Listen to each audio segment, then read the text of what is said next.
We'll continue with the Koran. I also want to give you an example of, this is not fun to do, of a later Meccan surah. The best one example I know of is Joseph.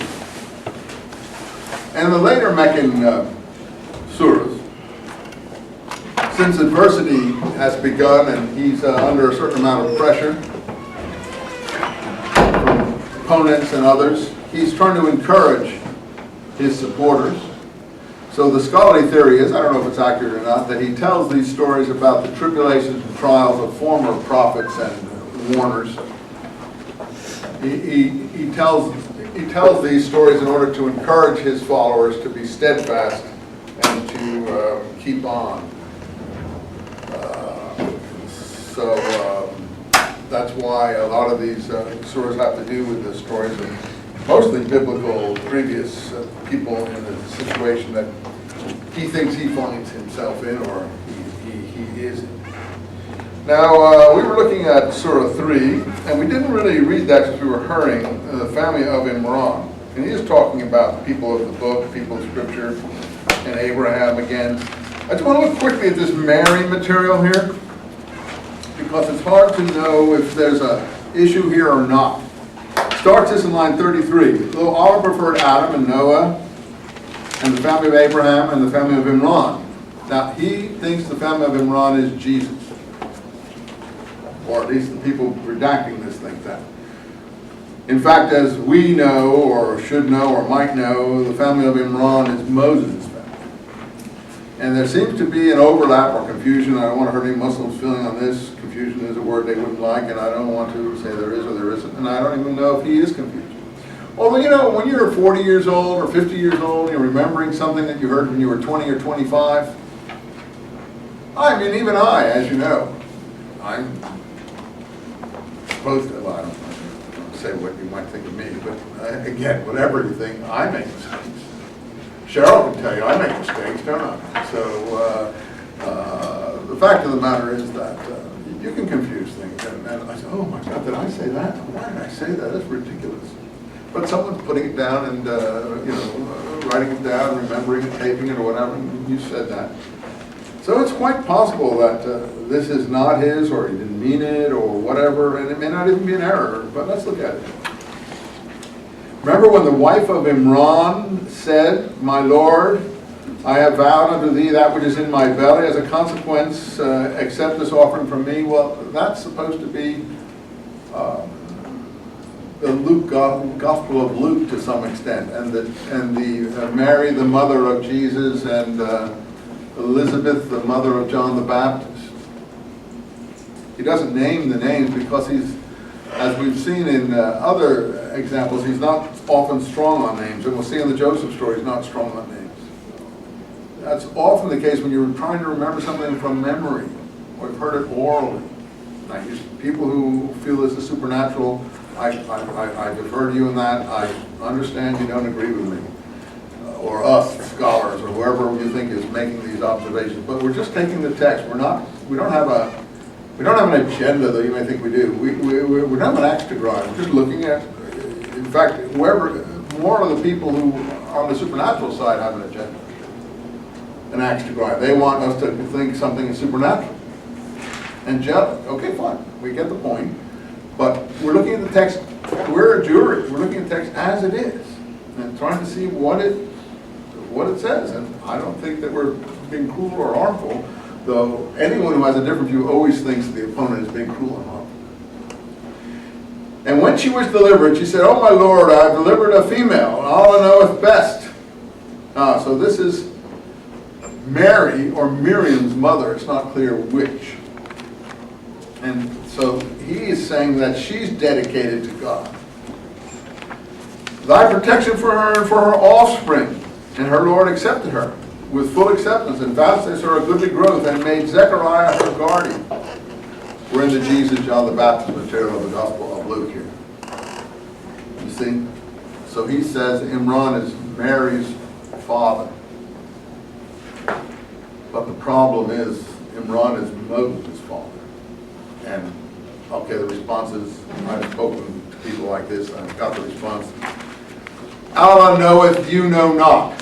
How do you know Mary didn't have a father called Imran? Well, that's a good question, but that's one way of looking at it. On the other side of it, we know that Amram was Moses' father, and that Moses had a sister called Mary, or Miriam.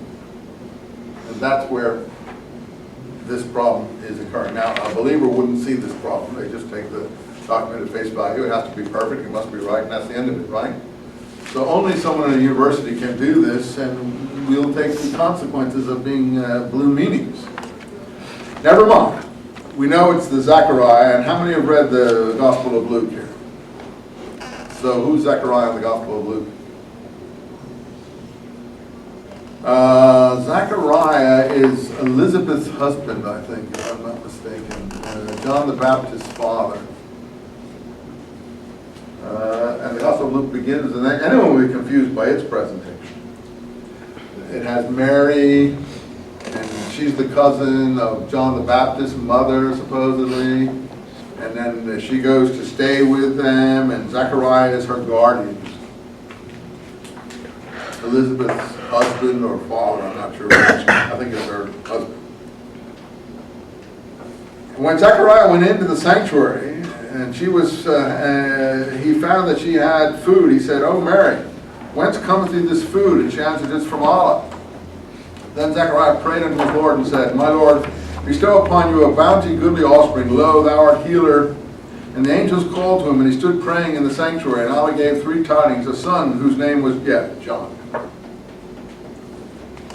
So this is, I don't have the Gospel of Luke with me at the moment, but this is supposed to be the story of John's birth. We actually thought it was the story of Jesus' birth. It's totally confusing.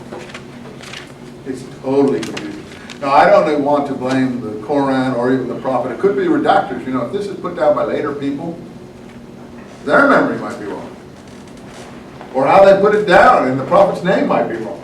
I don't think the Prophet could make errors like this, frankly. I think that he was smart. Any Muslim in the room will have heard me say that. I think the Prophet was smarter than this, okay? I don't think he's a stupid person by any way, shape, or form. I think he's a very intelligent, able, gifted person. And I don't think that he would make these kind of errors. And it's not sufficient to say, oh, he didn't make them.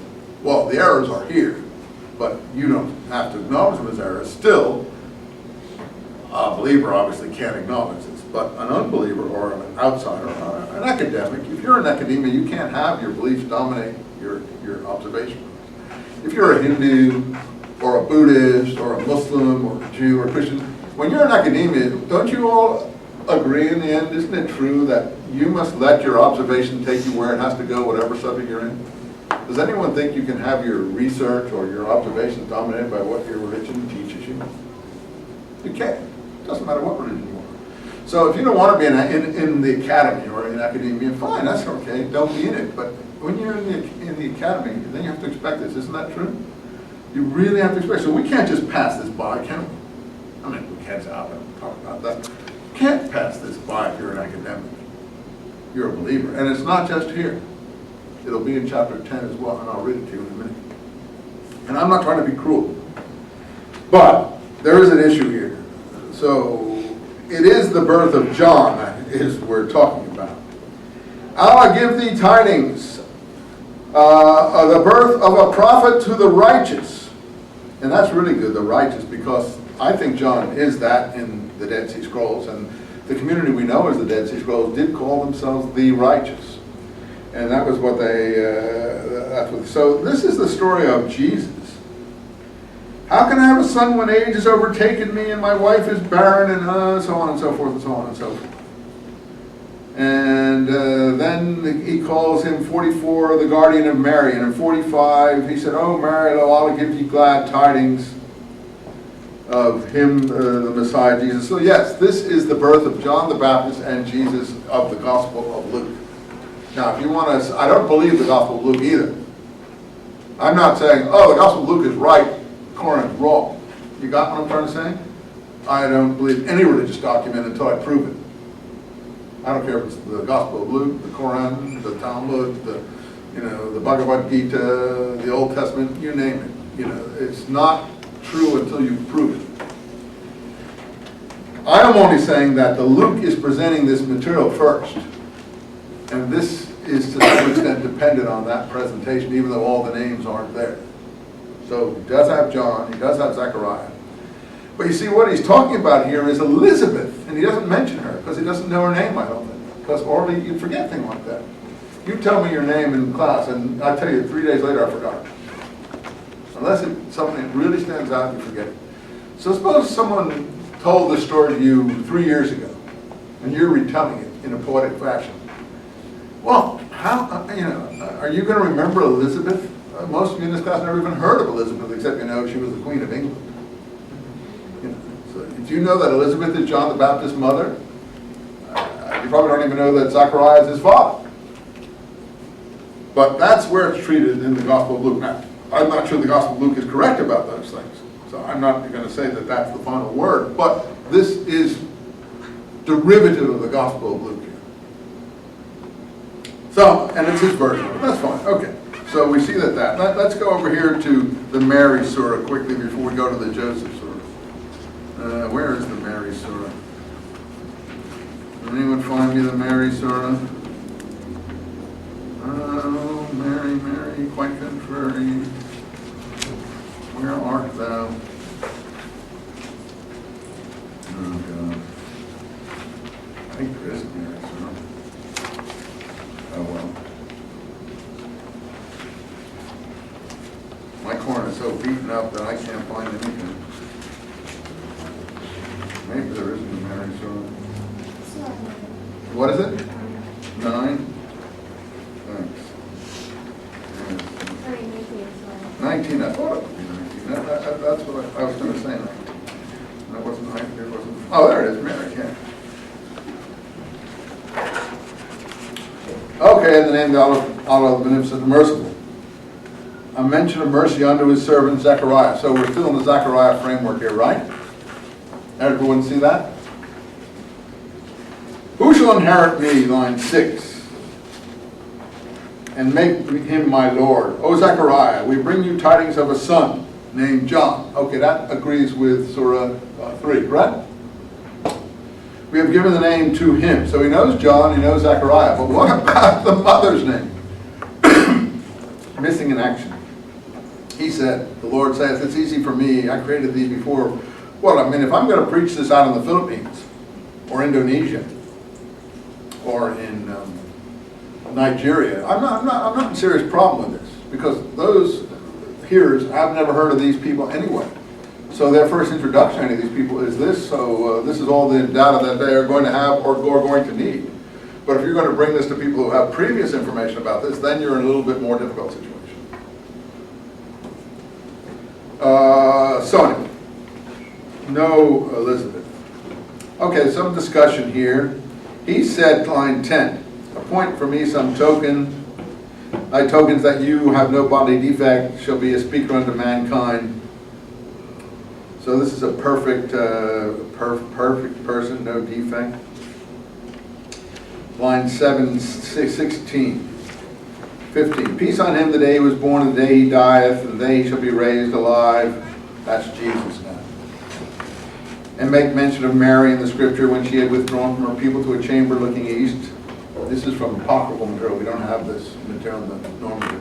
And there are apocryphal gospels. One's called the Proto-Evangelium of James, which deals with Mary withdrawing herself, and people assume that it was materials like that he came in contact with.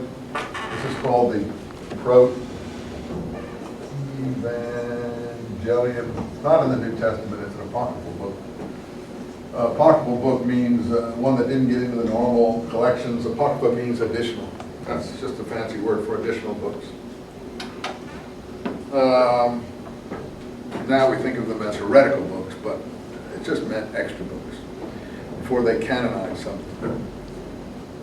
And I bestow on thee a faultless son. This is the birth of Jesus here. And she conceived, and she withdrew with him to a far place. This is in the Proto-Evangelium of James, and to some extent in the Gospel of Luke. But not that she was in the trunk of a palm tree. This is new material. I would have have died had something not happened last night, and the Lord placed, I guess the devil was coming to kill him or something. Anyway, eat, drink, be consoled. I have vowed a fast unto the beneficent, and we shall not speak of any mortal. Then she brought him to her own folk, carrying him, and they said, "Oh, Mary, that was an amazing thing." Because there's not going to be a father here. But listen to how Mary is addressed, which is why I'm reading you this whole thing. What's she called? The sister of Mary. There you go. That's further proof of what point that I was making earlier. Moses is, He thinks that Mary is of the family of Moses, and that Mary and Miriam, Moses' sister, are the same. And 13 centuries of difference have evaporated. Now, how can that happen? It can happen from oral transmission. And that's what I'm going to tell you. When the Muslims say the Prophet was unlettered, they may be absolutely correct in that he didn't read the documents himself. The documents were there. He didn't have the documents in front of him himself, or I don't think this would be here like this. Now, this is an academic talking, okay? Forgive me. Whose religious sensibilities are hurt? Anyone feeling hurt here? I apologize. I'm not trying to hurt you. I'm just trying to teach in a university. You would want me to do no less, don't you think? You don't want me to cover things up in Judaism, Christianity, or any other religion. You don't want me to cover things up anywhere. If it's there, it's there. Okay. So, you see the problem here. I don't think anyone can miss it. Again, I've had the answer. How do you know Mary didn't have a brother called Aaron? All I know is you know not. Well, okay, again, that's that answer can work, but I think it begs the question. But there's no final arbiter to say whose answer is correct here. So I only say that I honestly don't think that would convince a jury in a courtroom. That jury would say, yes, there is an intent here to be telling the Jesus story, and there is a confusion here between the family of Moses and the family of Jesus. Anyway, it is the Jesus story. He hath given me the scripture and appointed me a prophet, line 30, and that's the true prophet ideology of the Ebionites. I told you about the Ebionites, the Judeo-Christian groups that disappeared. They thought of Jesus as the primal Adam and the true prophet. They have two doctrines, there it is, and that Jesus was only a prophet, advanced above other men in his practice of righteousness, but engendered by natural generation only, not supernatural generation. And that's what the Koran doesn't say. It's natural generation. It's an intermediate position. The Koran says, if Allah wanted to, he could have done it, but he didn't. Because Allah can do anything. He can just say be, and it is. Remember all those passages? But in this case, it just happened. And he didn't have a father. He doesn't mention Joseph here as his father, notice, does he? And he has secured blessings, and so on and so forth. Peace on me, the day I was born, and the day I may die, that I shall be raised alive. Such was Jesus, son of Mary. A statement of the truth concerning which there is no doubt. But listen, you folks. It befitted not the majesty of Allah that he should take unto himself a son. Glory be to him. He has only to say a thing and it is, but he didn't do that. That's what he said. He didn't take a son. So Muhammad's a tough guy, isn't he? He's a tough person. He doesn't pull any punches, but on some issues, he may be operating from memory. And we'll see that in the Joseph story in a moment. I think we can prove in the Joseph story he's operating from memory. He's embroidering. He's adding.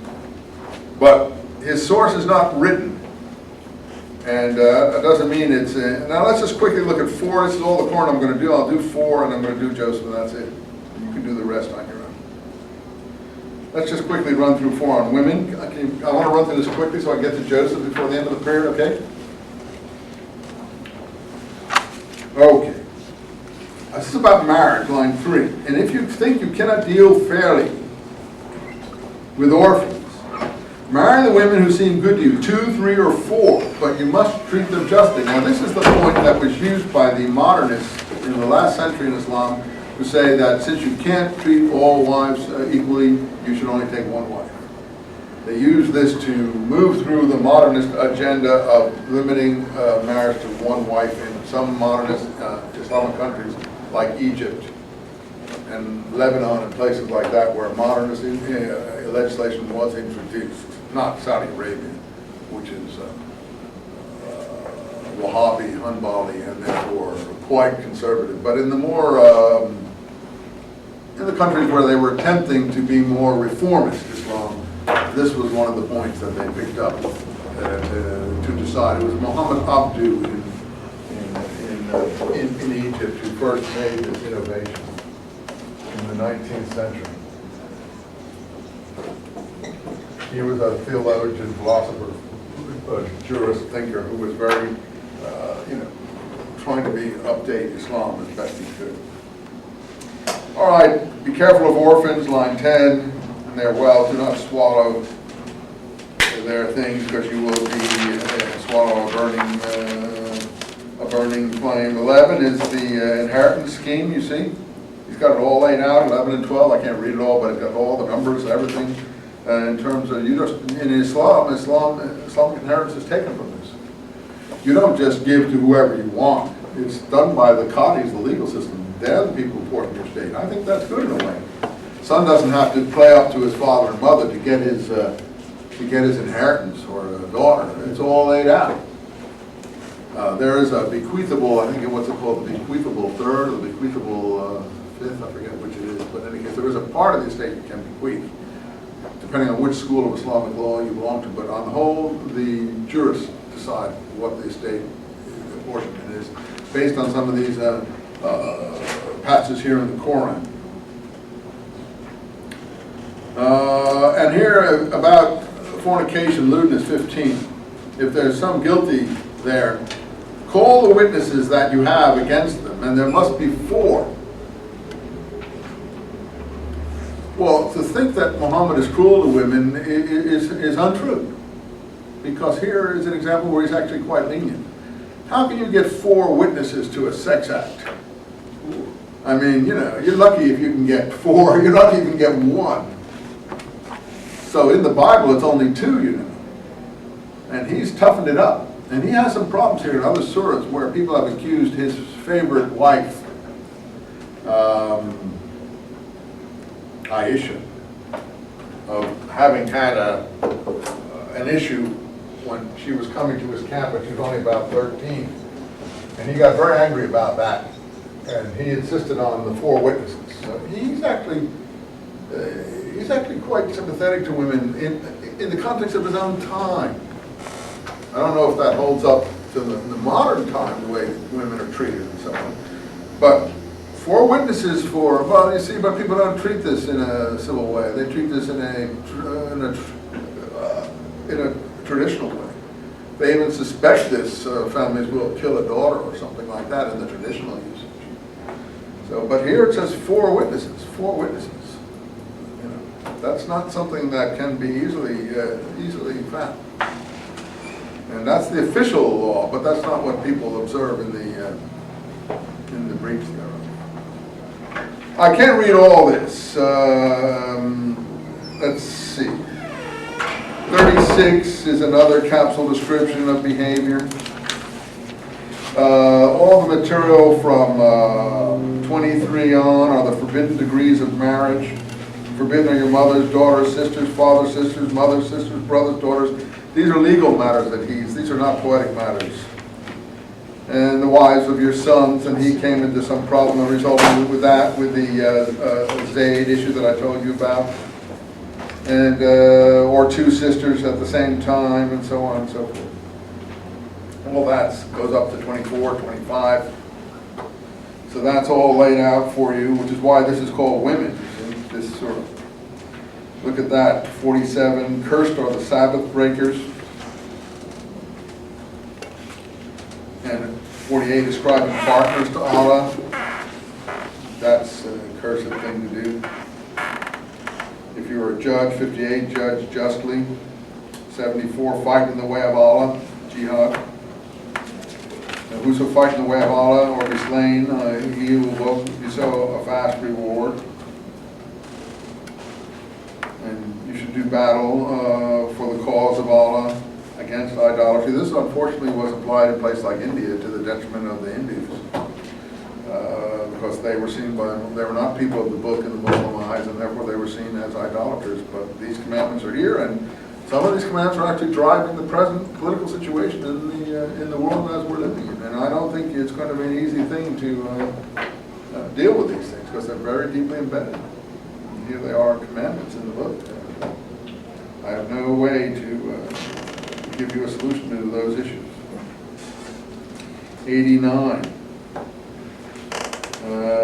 So choose in the way of Allah, choose friends, and who even forsake their home, but if they are backsliders, you see, turn back, kill them wherever you find them. Rough stuff. This is not a peaceful book. So, it's a beautiful, splendid book in many ways, the poetry, but those people who feel that, oh, there's a compromise that you can make with some of these things in the modern world, it's not going to be a simple matter. Anyone who reads this should understand that. And those people who just fob it over, they're not really dealing with what the issues are. And I don't have a solution for these things. A believer will take this as his or her instruction manual. And there's nothing that you can do or say to change that. If, 91, they keep not aloof from you and do not offer peace, then take them and kill them wherever you find them. So this is an instruction manual for warfare in his day, but it's applied to our day. But you shouldn't kill a believer, 92. If you kill a believer by mistake, set free a believing slave, and so on. There's all sorts of... so this is a medieval, I think, instruction manual. If you think it applies to the modern age, okay, that's your business. I don't think the Old Testament applies to the modern age. And I think that the New Testament is influenced by the Roman Empire and the Pax Romanum, and therefore present a Jesus who wants to live at peace with the political authorities. So I think all these things have to be seen in their place. I wouldn't single out Islam as the only one. I'm not giving a final instruction. I'm not a teacher of morals. But here, 125, whoever surrendereth to Allah, doing good to men, follow the tradition of Abraham, the upright, and Allah chose Abraham for a friend. There's the friend of God thing again. More capsule descriptions here. If you, 136, believe in Allah, His messenger, Scripture, revealed by His messenger, which is Muhammad, which was revealed aforetime. You believe in Allah, His angels, the Scriptures, messengers, the last day, and you have not wandered astray. Or if you have not wandered away. So again, about the 10th capsule description we've come, but each one is more detailed. And finally there's another one, 150. Lo, those who believe in Allah, His messengers, seek no distinction between any of them, and Moses, the people of the book,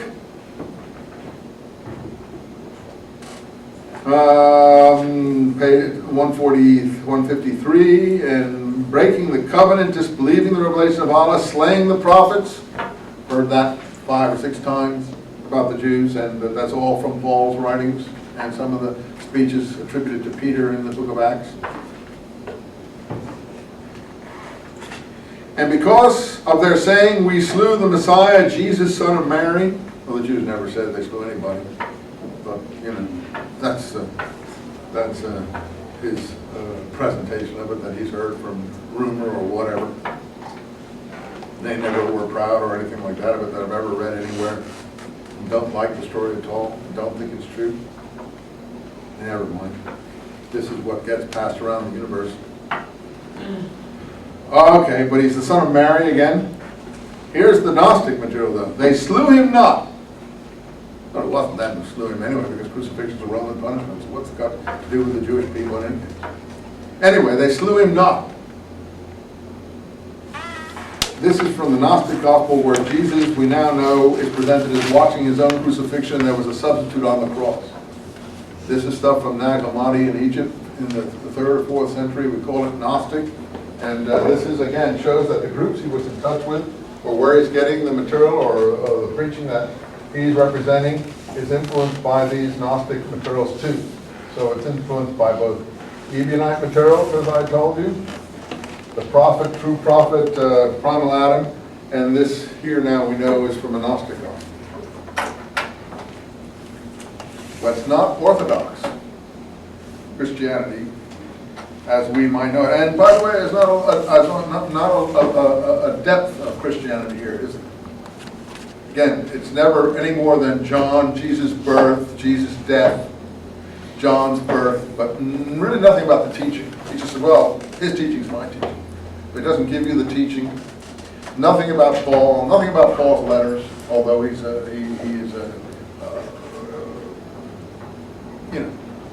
he benefits from Paul's approach. Nothing about Peter, John, James, all the others. That's it. So just a smattering of Christianity here, very, very small. Because of the wrongdoing of the Jews, we forbade them good things and made all fun of them because they're much hindering Allah's way. Now that shows that he's been arguing with Jews in Medina then. I mean, most of what he takes is from the Jews, so how have they hindered Allah's way? I mean, 3/4 of the Koran is Jewish. Finally, 171. Oh, people of the Scripture, do not exaggerate your religion, nor utter aught concerning Allah, save what is true. The Messiah, Jesus, son of Mary, was only a messenger of God, Ebionite Christianity. And his word which he conveyed unto Mary in the Spirit, etc. So believe in Allah as messengers. Allah is only one God.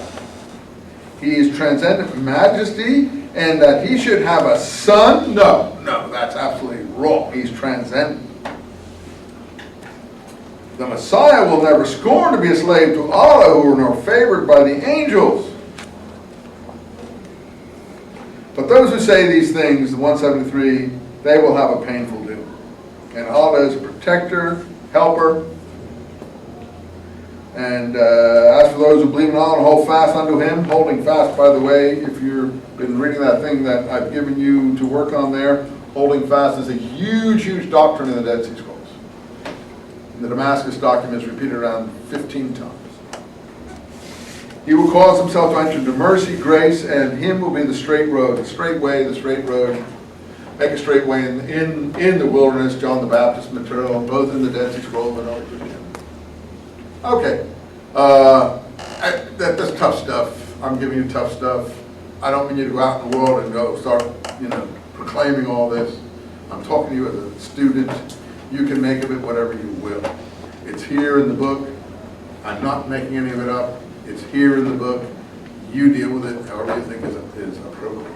I can only present it to you as it's here. I'm not a government official. The Joseph story. The reason I like the Joseph story is that we know the Joseph story from Scripture, don't we? How many know or think they know the Joseph story from Scripture? You, I know you, because you know the Scripture. Not many people know Scripture like you, right? Not really, I don't know that much. Well, that's still more than most others. I know you don't know that much, but anyway, I'm trying to be kind and good in terms of encouragement. Joseph's story is found in the book of Genesis. It takes up a large chunk of the book of Genesis. Now, we are encountering I said these stories, this would be a later mechanism. Encouraging people. That one we just read about Mary and women, I think those clearly are Medinese stories. Reflect the arguments in Medina with the Jews and other things like that. And also organizing the community, which you see he's doing in Medina. Now, here's the Meccan sermon. By the way, I do think this is a good class, because I think you can then go out in the world and talk about the Quran with anybody. Plus you can go through the Quran, the rest of it yourself, and find all these aspects and pick them out and know how to deal with this. And I don't think most people teach you this. I don't think most people teach you this. And I think that's why I think the people I train in Islam are better trained than almost any other course that I personally teach.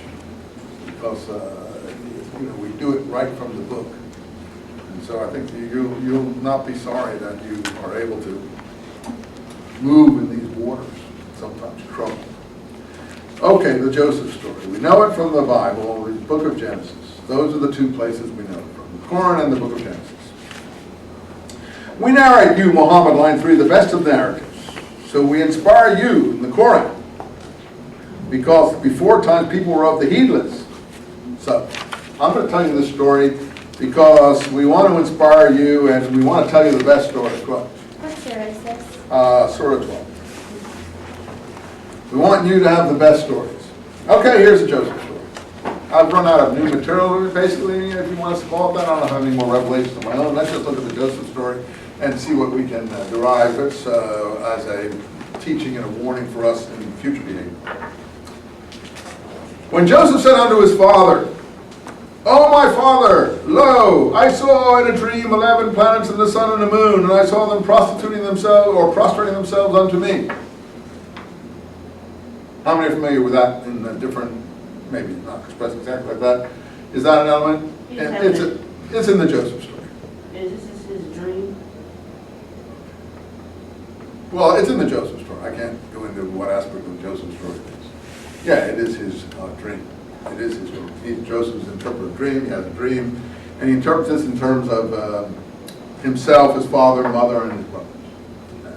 How many, again, see this and can recognize this from the Joseph story? You can. You can. Only 2 of you? Okay. Anyway, so it's 3 of us, me and you other 2. He said, oh, my dear son. So now you'll know the Joseph story from the Koran and not from its original. Tell not your brethren of your vision, lest they plot a plot against you. Though Satan is to man an open foe. Is that in the Joseph story? No. It ruins the plot of the Joseph story. Because the tender pathos of the Joseph story is that the dad doesn't understand that the brothers hate Joseph. And he sends Joseph to the brothers when they're away. And it's because Joseph has been going around posturing and the dad has been favoring him. It's all this really tender, loving, inter-family relationships. And the whole plot of the Joseph story is what makes you cry when you read it. There's no crying here. You don't cry about anything. Because the narrator here, and I'm not trying to criticize, I'm just talking, it's a different agenda, is not a good storyteller in the sense of making you cry and pulling at your heartstrings. The Joseph story, if you've ever read it, and the reason that people know it, is an unforgettable story. No one who's ever read it will ever forget it. It's like, it pulls at your heartstrings. It's the first real, Cain and Abel maybe a little before that, but it's the first real sort of like, oh my God, it makes me cry so much story. And it's a great work of art. I don't know about religious teaching. The Hebrews are telling it because they're telling the history of their people. So what is, the narrator who's telling it is a great storyteller and artist. He's not necessarily a religious spokesman. What's his aim? He wants to show how all these things happen to Joseph, but in the end it's for the best, even though it's heartrending. Joseph cries in the end when he meets his brothers, as you may recall, and forgives his brothers, if any of you have read the story. Anyway, he wants to show that Joseph has to go to Egypt, has to go to prison, because in the end, what's Joseph going to do? He's going to save his people. All this is part of God's plan, that Joseph should save his people. Now, Muhammad, the narrator, whoever here, misses the drama and the aim of that story totally, because he has another intent. The narrator here loves the story too, but he loves the characters. He has an interest in the characters themselves. And he's so interested in the characters that the storyline, the plot line, evaporates. And he likes the sexual aspects of the story too. He likes to dwell on the sexual aspects of the story. He's interested in sexual things. And there is sexual aspects of the story because what's one of the parts of the story?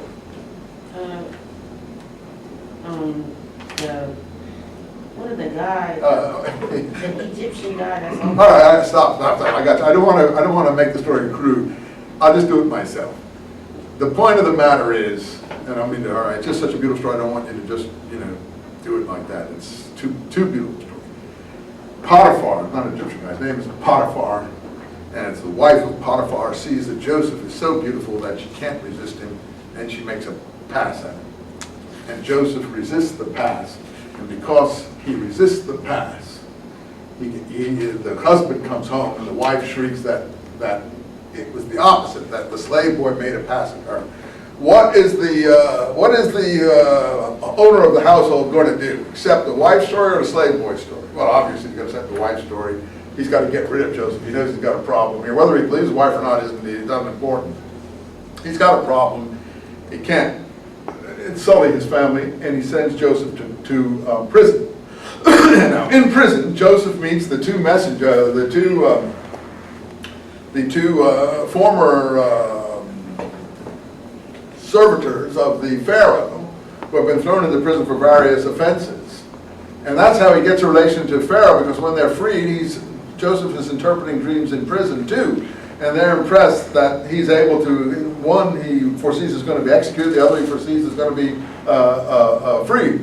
And they're impressed by this. So when the Pharaoh is later having trouble and they're back, one of them is back in the good grace of the Pharaoh, and the Pharaoh is being haunted by bad dreams, and there's going to be a famine coming, though he doesn't know it. He says, well, I know someone from prison who can help you out here, sir. And he gets Joseph out of prison and takes him to Pharaoh, and then he tells Pharaoh what to do, what his dreams represent, and therefore, in the end, he becomes Pharaoh's prime minister, and it's a great story. And then he becomes then he's able to get the 7 good years and the 7 lean years and store up the grain and save the people of Egypt. Then his brothers come down and they're starving, and then he sees them, but he doesn't tell them who he is, and he wants his younger brother to come. It's such a tender story. It's just one of the greatest stories ever told. This narrator is not interested in the story or the plot line. Ultimately, as I said, the point is he should get into Pharaoh's presence so he can save his people. Okay. I told you quickly because I don't have a certain amount of time. So here we start. If the father had known there was a plot, the drama of the story disintegrates. He didn't warn Joseph that his brothers might want to kill him. The beauty of the story is he doesn't know the brothers might want to kill him. That's the drama. That's what makes a great movie. That's what makes a great movie. This is a teaching now. This is more of a sermon and not a drama. Thus thy Lord will prefer thee, and will teach thee the interpretation of events, with perfect his grace upon thee, and upon the family of Jacob, as he perfected it on thy forefathers, Abraham and Isaac. Verily, Joseph and his brothers are the signs for the inquiring. You see, it's an instructive sermon here. When they said, verily, Joseph and his brother are dearer to our father than we are, many though we be, lo, our father is in plain aberration. Okay, what's happening here? He's talking about the brothers talking. That is in the story. That the brothers are jealous. That there are 2 sons. But he doesn't know the name of the second son. What's the second son? Benjamin, younger son of Joseph. Oh, the baby. Yeah, the younger son of Joseph. And why are they dearer to the father than the other brothers, according to the storyline? They're the sons of the wife that Jacob loved, the wife that couldn't bear children. So there's a whole thing about Leah and Rachel bearing and Leah bearing, and then they put their handmaidens in and they bear, and so on until there's 12 sons, 12 tribes of Israel. It's the story of the origins of the 12 tribes of Israel in the Bible. It's in Genesis. You should read it before this, but what can I do? I can't force people to do anything in this world. I can only suggest it to you. So if we had plenty of time, I would read it with you.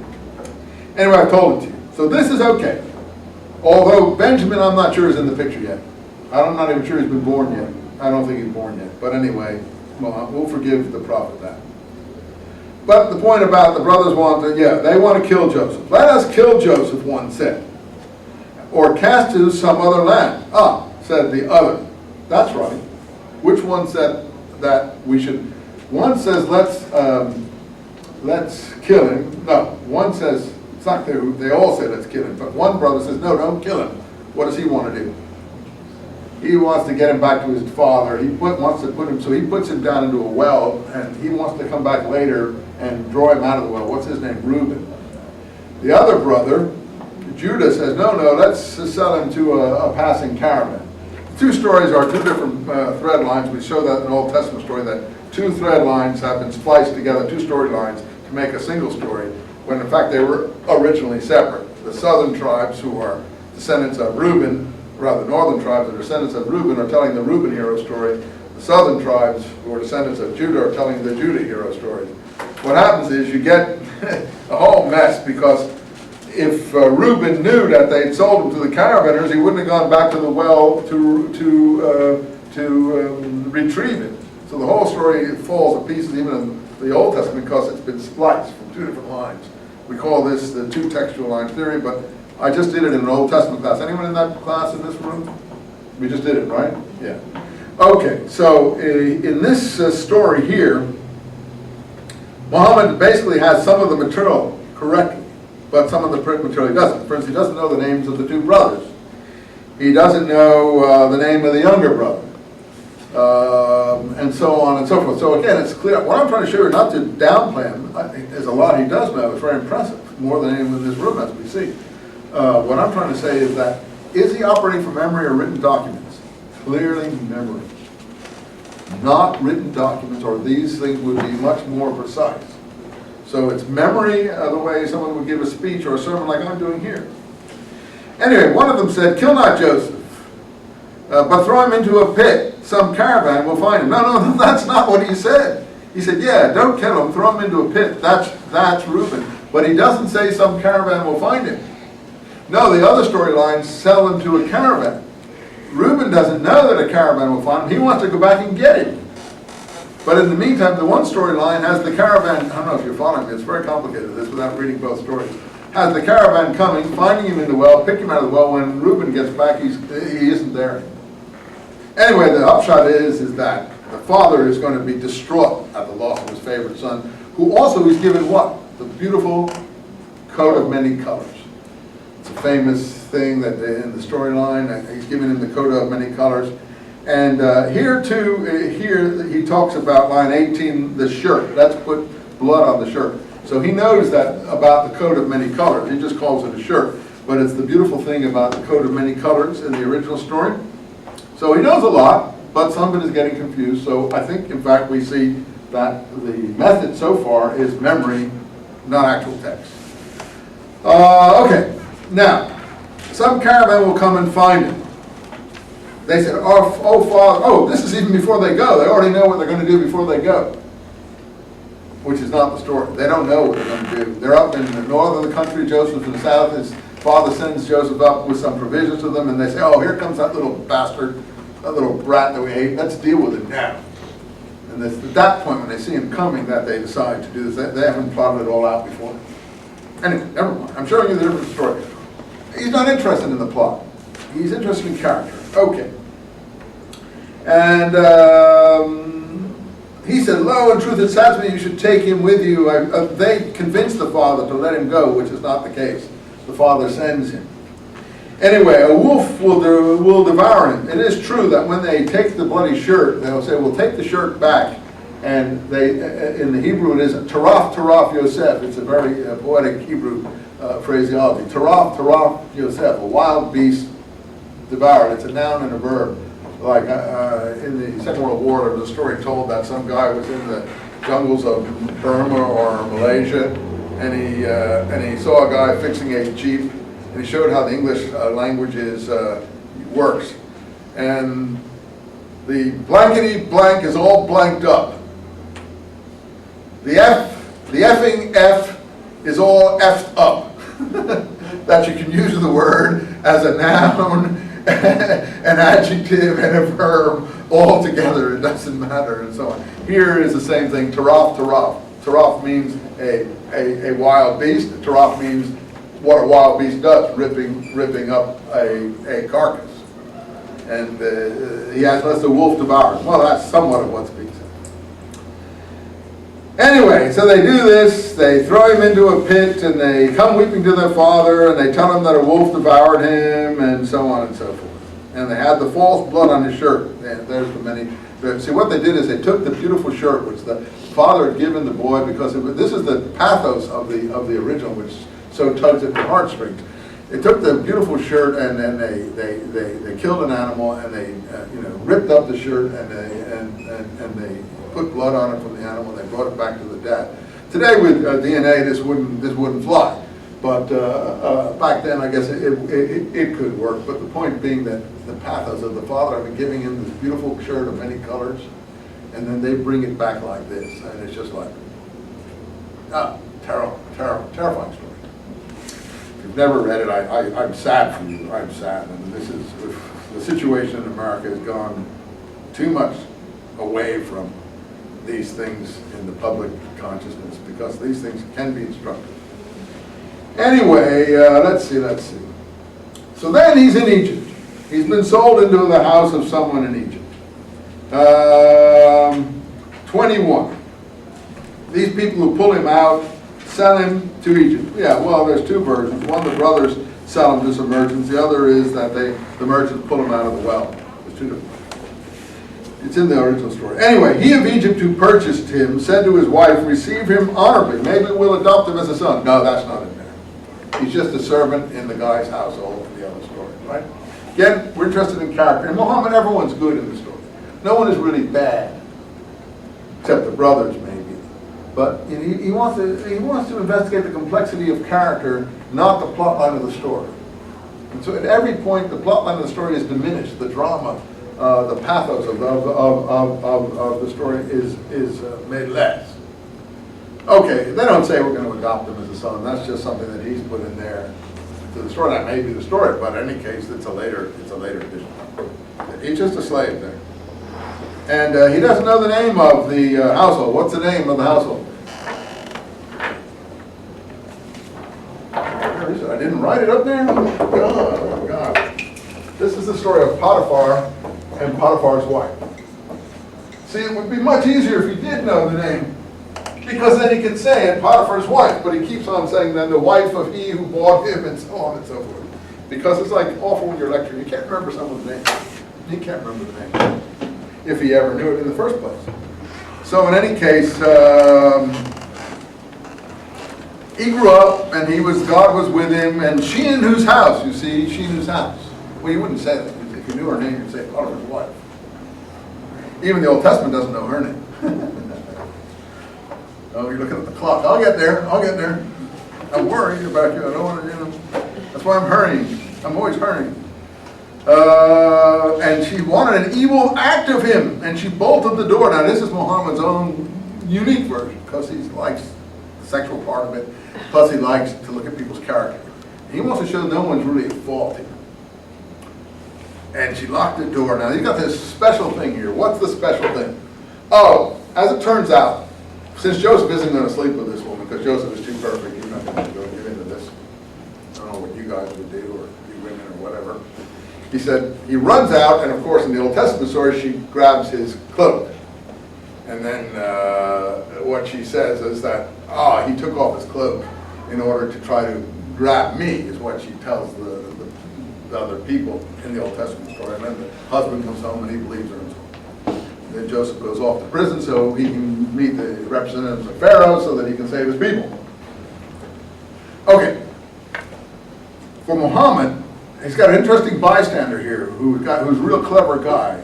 He says, look at the garment. This is not in the Old Testament story. Look at the garment. If it's ripped from the front, then he is at fault. In other words, he came in like this and he went, bruh. So he's at fault. But if it's ripped from the back, like that, she's at fault. Oh, clever.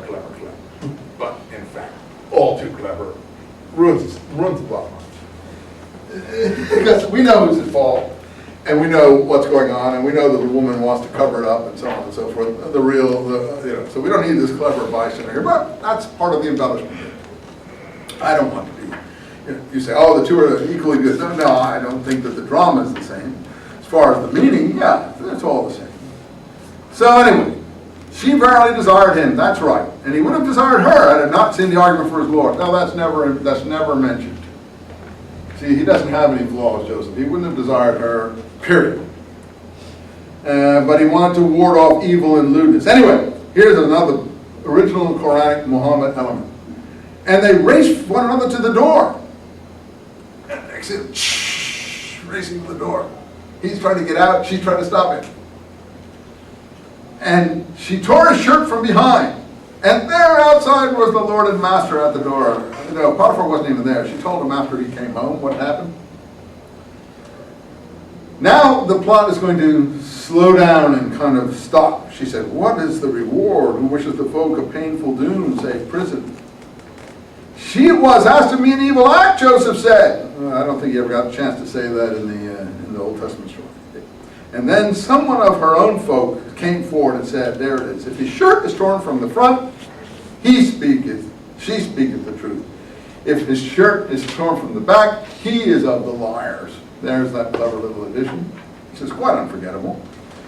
Anyway, so when he saw the shirt torn from behind, he said, lo, you women, this is your guile. So the husband finds out the truth here. No, not in the real Joseph story. Because in the real Joseph story, he can't find out the truth. Because Joseph's got to get to prison. That's the whole point of the story. But the story stops here.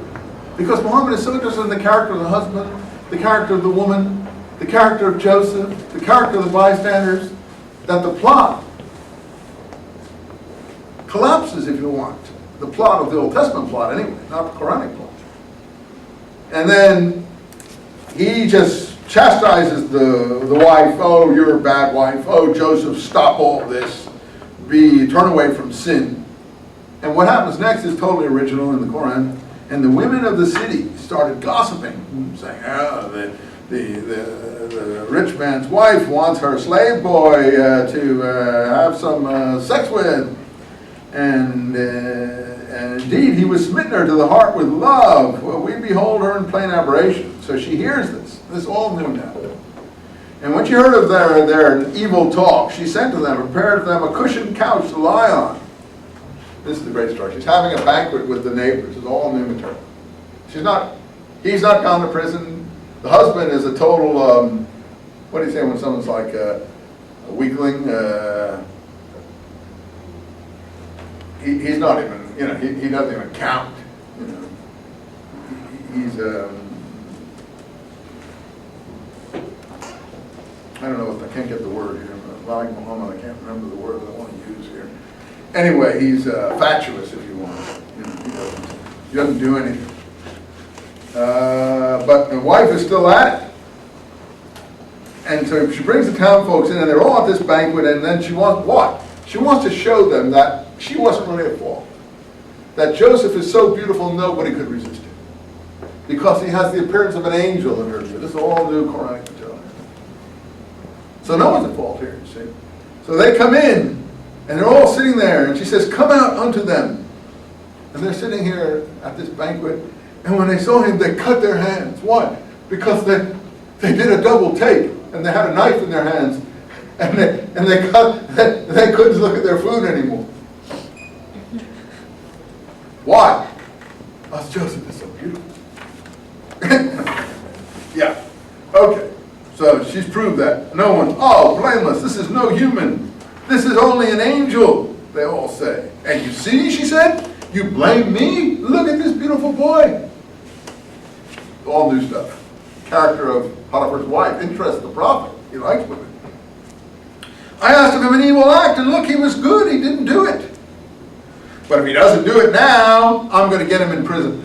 So the whole reason we're going to prison is flip-flopped. Since the husband is a sponge, a weakling, she is going to send him to prison because he won't go to bed with her. You're not laughing or having fun with this, but this is quite a funny twist, don't you think? It's a new twist. Anyway, so he does finally get into prison, but the reason he says, oh, prison is more dear to me than to get into bed with you, lady. That's not the original plot. That's the plot of someone who knows he's got to get into prison. How's he going to get into prison? Oh, the husband is a sponge. He's a total weakling. He just doesn't do anything to anyone. She's got to protect her reputation by showing how beautiful Joseph is. But anyway, he's going to get to prison anyway, because what? The Old Testament story says he's got to get to prison. Why has he got to get to prison? He has to get to prison to succeed. How's he going to succeed? He's going to meet the people in prison. Okay, there the two come together again. You see the difference in the two stories here? Have I made it vivid enough? Am I being cruel? No, I'm just reading what we have here. You don't know the other stories. We can't say most of you. Some of you know it. Have I been unfair to the other story? No, that's exactly what the other story is. What's instructive then? the instructive is to see how the narrator here, whoever he is, angel or whatever, prophet or whatever, is working. And to corroborate or not corroborate the claim he is unlettered. Yeah, so far we can agree that he is not showing signs of reading this material directly. This could have been read to him, told to him, he could be re-narrating it, or he could just be, improvising. But he doesn't have the written Joseph story next to him, and he's not reading it. Anyone disagree with that? Is that a proper conclusion? I think so. I don't see it now. As far as who you think's right, that's for you to decide. If you're a Muslim, this is right. If you're a Jewish Christian, the Bible is right. If you're an unbeliever, you just say a plague on all your houses. But you'll have to decide it, right? Obviously, the only thing I like about the original Joseph story, and there is an original, let's face it, 1,300 years before this, is the beautiful drama in it, the pathos, as a work of art. Unforgettable work of art. Like, I don't know what you can example, like, for instance, you ever seen a movie which is so good that you never forget it? There are not many of those now around these days. I pity your generation. But in the old days, there used to be quite a few, and they usually were in black and white. Things like On the Waterfront, or Viva Zapata, or Night of the Iguana, or Who's Afraid of Virginia Woolf. I could list a whole bunch of them. You just would never forget those movies. They're so Streetcar Named Desire. They were so good. The drama and everything were so good. I don't even know a movie today that has any drama in it at all. It's all Steven Spielberg cartoons. Huh? A lot of dramas do that. I know, but not like what I'm just giving you. Maybe I'm wrong. Give me one that has that kind of impact of the ones I just said. Have you seen any of those movies? No, but I've seen Imitation of Life. Okay. I ain't going to discuss it. You got to see them both, and then we'll talk about it. Okay? No point to talk about it. I said I'm sad that the quality of the dramas have deteriorated. That's all I'm saying. I'll give you some more black and whites. La Ventura, La Notte, Jules and Jim, 700 Blows, Loneliness of a Long Distance Runner. There were so many good dramas back in the 50s and 60s, black and white. I'm talking about when color came in and someone, things started going down, and then when Steven Spielberg made everything special effects and cartoons, the death of drama. What about his thing when he did The Color Purple? That was good. Yeah, that was pretty good. That was pretty good. I'll give you that. But how about the other things? You haven't seen the other things, so you can't compare. You're already saying good. You don't know, you haven't seen great. Go see some of the ones I've talked to you about, and then tell me that what we're talking about. Indian movies, Pather Panchali, Aparhita, World of Apu, the Music Room. I mean, these are things you guys never even hear about. They just don't show them to you. Because they just show, excuse me, I know you and I don't agree on these things, but I'll just be honest, they show rubbish mostly. And I'm not just speaking from my own generation. It happens to be a fact, and the movie people know it. Anyway, that's why mature people don't go to the movies anymore. Only kids go to the movies. Let's come on back here. I mean, young people, I mean. So anyway, she said, you blame me and so on, and so prison is more dear, line 33. So he goes to prison, and 36, two young men were in there with him. One of them said, I dreamed this dream, and the other gives him his dream. And Joseph interprets their dream. I have to hurry because our time's wasting. And Joseph says, line 30, I have followed the riches of my fathers, Abraham, Isaac, Jacob. It never was for us to attribute aught partner. So Joseph is a Muslim. No partner to Allah. Again, he recites the creed of the Koran. Oh, my two fellow prisoners, diverse lords are better. Those whom you worship beside him are but names. Joseph is teaching Islam to their fellow prisoners. The decision rests with Allah only, and so on and so forth. In any case, he interprets the dreams. I don't want to go further than that. It's enough for us to go that far.